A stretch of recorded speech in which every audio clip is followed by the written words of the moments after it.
Ini adalah peta Indonesia, sebuah negara kepulauan yang terletak di antara dua lempeng benua dan dua lempeng samudera. Letak geografis Indonesia menyebabkan tingginya jumlah aktivitas tektonik seperti gempa bumi dan aktivitas vulkanik seperti letusan gunung berapi. Dan tahukah kalian, di Indonesia ada lebih dari 120 gunung api aktif, dan ada lebih banyak lagi gunung api yang tidur. Banyak orang beranggapan kalau gunung api yang sedang tidur adalah gunung api yang sudah tidak bisa meletus lagi. Benarkah?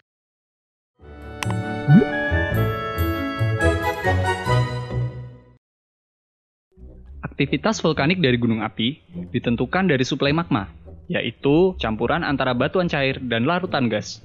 Berasal dari sebuah zona yang berada di antara lapisan litosfer dan lapisan astenosfer. Pada zona ini, suhu yang sangat panas dan tekanan yang sangat tinggi membuat batuan yang berasal dari lapisan litosfer mencair. Dan ketika tekanan di zona ini mencapai puncaknya, maka magma yang telah terbentuk akan mendorong lapisan litosfer dan merayap naik melalui retakan-retakan yang ada di lapisan tersebut. Ketika magma yang merayap naik mendapatkan hambatan, misalnya bertemu dengan lapisan batuan yang sangat kuat dan keras, maka magma akan terkumpul di satu titik dan membentuk sebuah kantong magma. Apabila kantong magma telah terisi penuh dan tekanan yang ada pada kantong magma tidak dapat ditahan oleh lapisan batuan di atasnya, maka magma akan menekan lapisan tersebut dengan tekanan yang sangat tinggi. Hingga lapisan batuan tersebut hancur, dan akhirnya magma bisa naik ke permukaan bumi. Kejadian keluarnya magma dari dalam bumi dapat kita saksikan ketika kita melihat sebuah gunung api yang sedang meletus. Apabila kantong magma mendapatkan suplai magma yang teratur, maka gunung api di atasnya akan mengalami erupsi secara berulang-ulang. Bahkan, tidak jarang, ada gunung api yang bisa memuntahkan lava secara terus-menerus. Contohnya adalah Gunung Kilauea di Hawaii dan Gunung Ertael di Ethiopia. Nah, gunung api yang dapat meletus berulang kali dikategorikan sebagai gunung api aktif. Namun, karena ukuran dapur magma setiap gunung api berbeda-beda, butuh waktu yang berbeda pula bagi setiap dapur magma untuk dapat terisi penuh. Hal ini juga berakibat pada perbedaan jeda waktu yang dibutuhkan oleh setiap gunung untuk meletus. Ada yang mengalami erupsi setiap 5 tahun sekali, namun ada juga yang mengalami erupsi setiap belasan, puluhan, atau bahkan ratusan tahun sekali. Hal ini tergantung pada secepat apa dapur magma sebuah gunung dapat terisi penuh. Para ahli geologi pun setuju untuk mendefinisikan kategori gunung api aktif dengan kriteria gunung api tersebut pernah meletus setidaknya sekali dalam 400 tahun terakhir.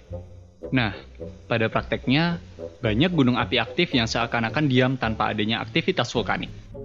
Banyak orang yang menganggap gunung-gunung tersebut telah berhenti beraktivitas, padahal gunung tersebut hanya tertidur dan sedang menunggu dapur magmanya terisi penuh.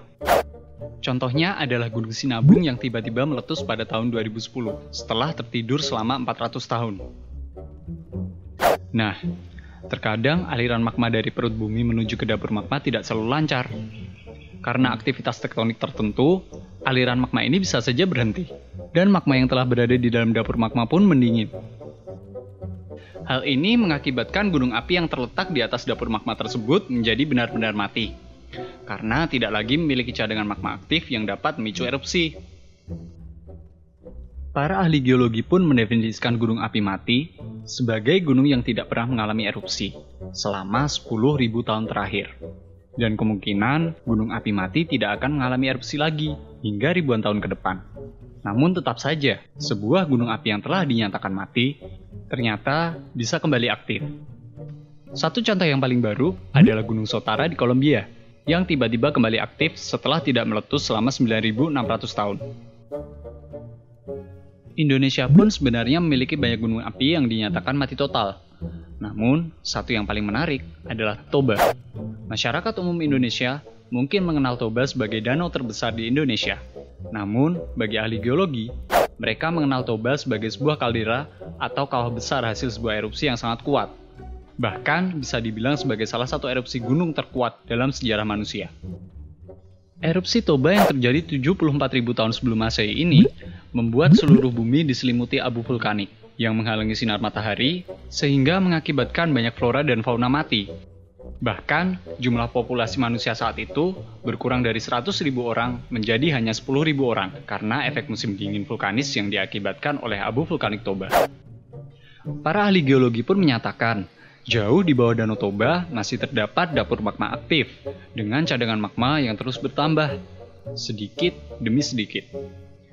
Namun, mereka mengatakan masih butuh waktu ribuan tahun lagi agar cadangan magma ini dapat terkumpul cukup banyak untuk dapat menyamai kekuatan erupsi yang setara dengan erupsi Toba puluhan ribu tahun yang lalu. Terima kasih telah menonton video ini. Jika kalian suka dengan video ini, jangan lupa untuk like dan subscribe. Apabila kalian memiliki topik yang ingin dibahas, tuliskan di kolom komentar. Siapa tahu, kami akan membahas topik tersebut di video berikutnya.